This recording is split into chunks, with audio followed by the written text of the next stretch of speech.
Hello friends, my name is Himanshu Goyal और स्वागत है आपका मेरे चैनल में देखो और सीखो में। सो गाइस, आज मैं आप लोगों के साथ एक न्यू सेक्शन 194 क्यू डिस्कस करने वाला हूं।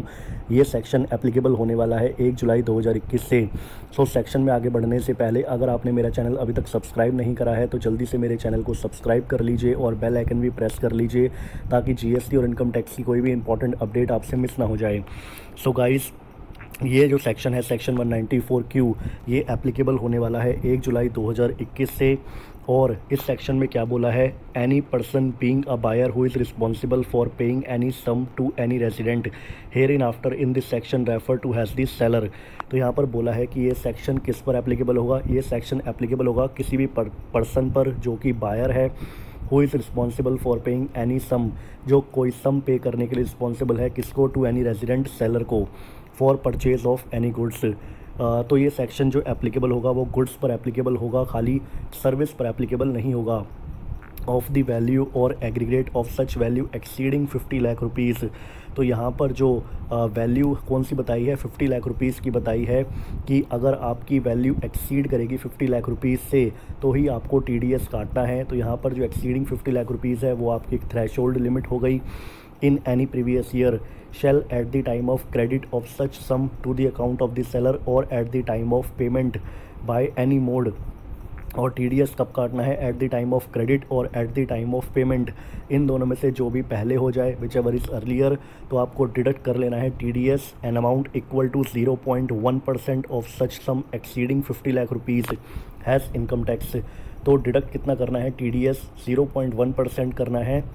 जो भी sum exceeding 50 lakh rupees, exceeding 50 lakh rupees का मतलब है कि मान लीजिए अगर आपने 60 लाख रुपए की परचेज़ करी है किसी भी सेलर से और आप उसको पेमेंट कर रहे हो रेजिडेंट सेलर को, तो जो टीडीएस कटेगा वो कटेगा 0.1% मल्टीप्लाई बाय 60 माइनस के 50 लाख। मतलब कि जो भी डिफरेंस होगा 60 माइनस के 50 लाख, उस पर टीडीएस कटेगा 0.1%।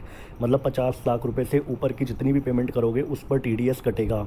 अप टू 50 लाख तक टीडीएस नहीं कटेगा, और 50 लाख से जितने भी ऊपर की पेमेंट होगी उस पर टीडीएस कटेगा। और उसके बाद बोलते हैं एक्सप्लेनेशन में, for the purpose of this section buyer means a person. तो ये कौन से बायर पर ये एप्लीकेबल होगा, ये सभी बायर्स पर एप्लीकेबल नहीं होगा। ये उन बायर्स पर एप्लीकेबल होगा जिनकी टोटल सेल या फिर ग्रॉस रिसीट या फिर turnover from the business carried on by him exceeding rupees 10 crore during the financial year immediately preceding the financial year in which the purchase of good is carried out। तो यहाँ पर buyer कौन से include किए जाएंगे जिन पर TDS कटेगा, जिनकी आपको क्या देखना है, टोटल सेल्स, ग्रॉस रिसीट्स या फिर टर्नओवर फ्रॉम द बिजनेस। अगर वो एक्सीड कर जाती है 10 करोड़ से ज़्यादा, 10 करोड़ से ज़्यादा अगर उनकी टोटल सेल, ग्रॉस रिसीट्स या टर्नओवर है, कौन से फाइनेंशियल ईयर की देखनी है, जिस फाइनेंशियल ईयर में आपने परचेज़ करी है उससे ठीक पिछले फाइनेंशियल ईयर में उनकी अगर 10 करोड़ से ज़्यादा है टोटल सेल, ग्रॉस रिसीट्स या फिर टर्नओवर, तो उन बायर को टीडीएस काटने की लाइबिलिटी आएगी।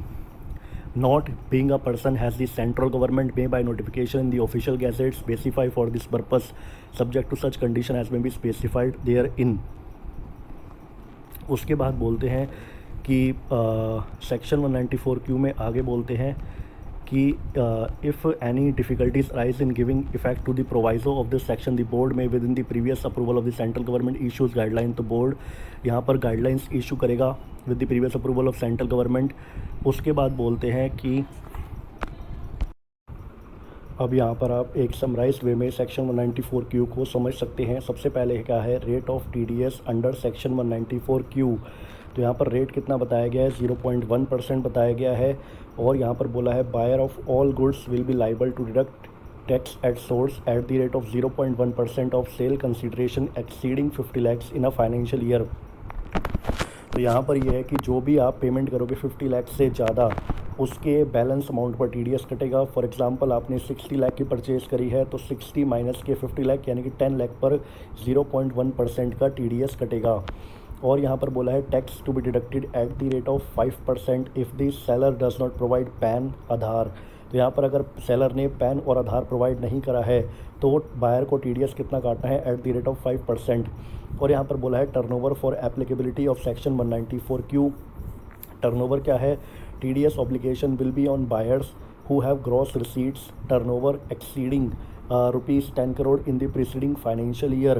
तो यहाँ पर टीडीएस ऑब्लिगेशन किस पर है, बायर्स पर है। और बायर कौन से देखे जाएंगे, जिनकी ग्रॉस रिसीट्स टर्नओवर 10 करोड़ से ज़्यादा होगी इन दी प्रीसीडिंग फाइनेंशियल ईयर, मतलब जिस फाइनेंशियल ईयर में आपने परचेज़ करी है। फॉर एग्जांपल आपने फाइनेंशियल ईयर 21 to 22 यानी कि 1 अप्रैल 2021 के बाद और 31 मार्च 2022 से पहले इस फाइनेंशियल ईयर में परचेज़ करी है, तो आपको टर्नओवर जो 10 करोड़ की लिमिट देखनी है वो आपको फाइनेंशियल ईयर 2021 की लिमिट देखनी है कि फाइनेंशियल ईयर 2021 में कितनी टर्नओवर थी।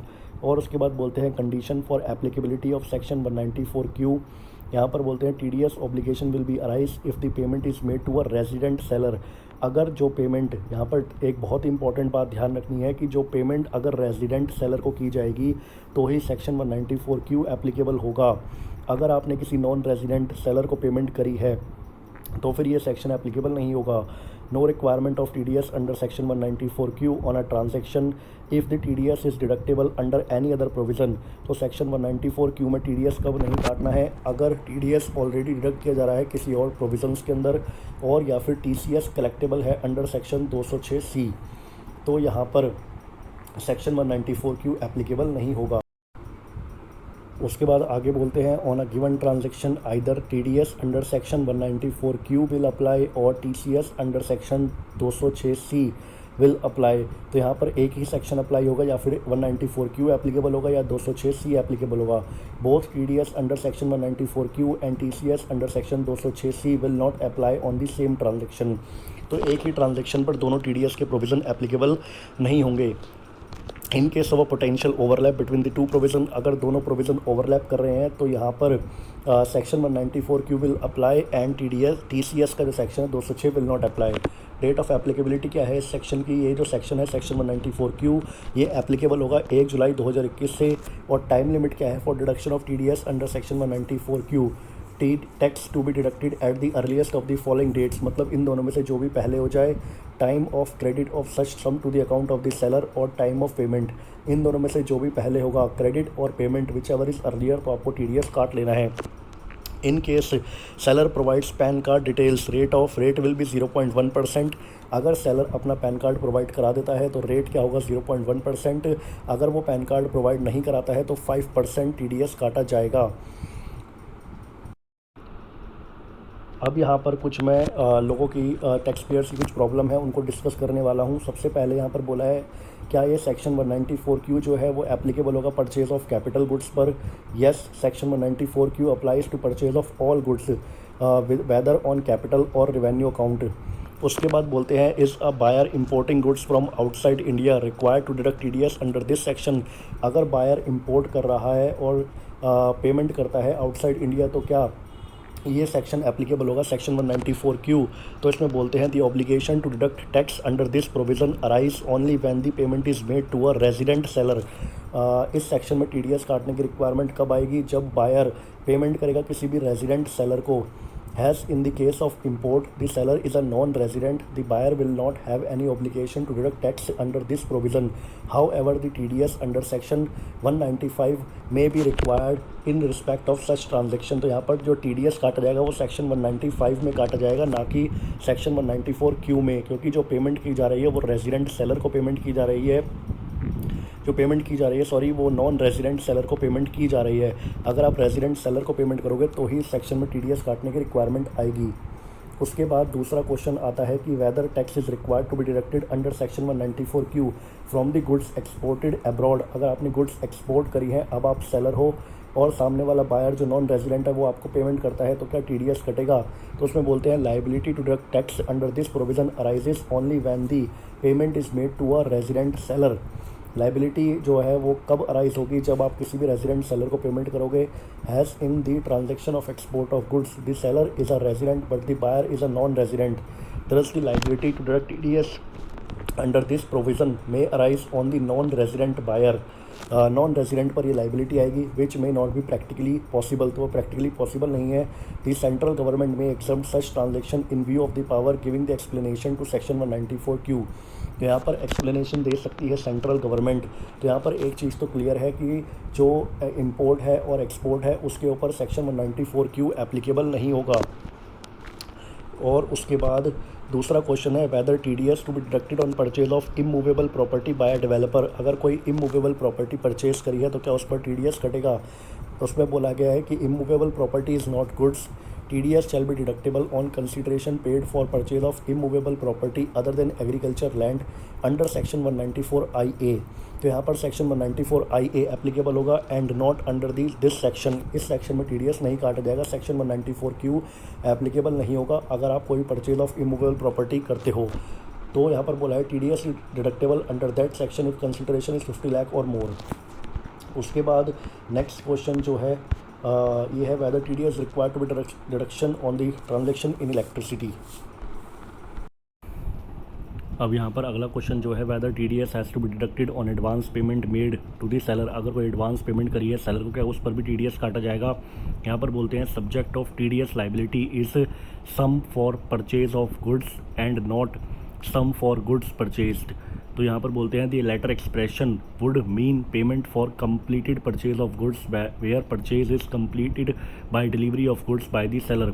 Advance payment is clearly sum for purchase of goods as purpose of payment is to purchase of goods. तो यहाँ पर पर्पस जो है पेमेंट करने का वो परचेज करने का है गुड्स का and adjust the advance against amount payable for such purchase, therefore advance for payment of goods will attract TDS। तो यानी कि अगर आपने कोई भी एडवांस पेमेंट करी है सेलर को तो उस पर भी TDS कटेगा। उसके बाद नेक्स्ट क्वेश्चन है whether tax to be deducted on the purchase of goods by one branch from another. ये बहुत ही इंपॉर्टेंट क्वेश्चन है। यहाँ पर बोलते हैं the TDS under this section is required to be deducted by any person being a buyer responsible for making payment to the seller for purchase of goods. The existence of two distinct parties as seller and buyer is a prerequisite to construct a transaction as a purchase. तो मतलब कि purchase transaction को करने के लिए seller और buyer का होना ज़रूरी है। The condition of purchase is not fulfilled in the context of branch transfer, यानी कि ब्रांच ट्रांसफ़र के कंटेक्स्ट में परचेज वाली ट्रांजेक्शन फुलफिल नहीं होती है। The provision of this section shall not apply in case of branch transfer. तो यानी कि ब्रांच ट्रांसफ़र पर सेक्शन 194Q एप्लीकेबल नहीं होगा। उसके बाद इसके बाद दूसरा क्वेश्चन है what shall be the treatment of debit note for computation of TDS as the tax has to be computed for the purchase value. The adjustment made to the ledger of the seller by issuing the debit note will not have an impact on the tax to be deducted. The position would remain the same if the after deduction of tax the seller repays some consideration to the buyer. In such a situation the amount of purchase value shall not be reduced with the amount so refunded or the debit note so adjusted for calculation of TDS। तो यहाँ पर अगर आपने कोई debit note भी issued करे हैं तो उसको वो इफ़ेक्ट नहीं कर पाएंगे जो भी TDS का प्रोविज़न है। अगर आपकी वैल्यू 50 लाख से क्रॉस हो जाती है और बाद में कोई डेबिट नोट भी इशू हो जाते हैं तो भी आपको TDS काटना है।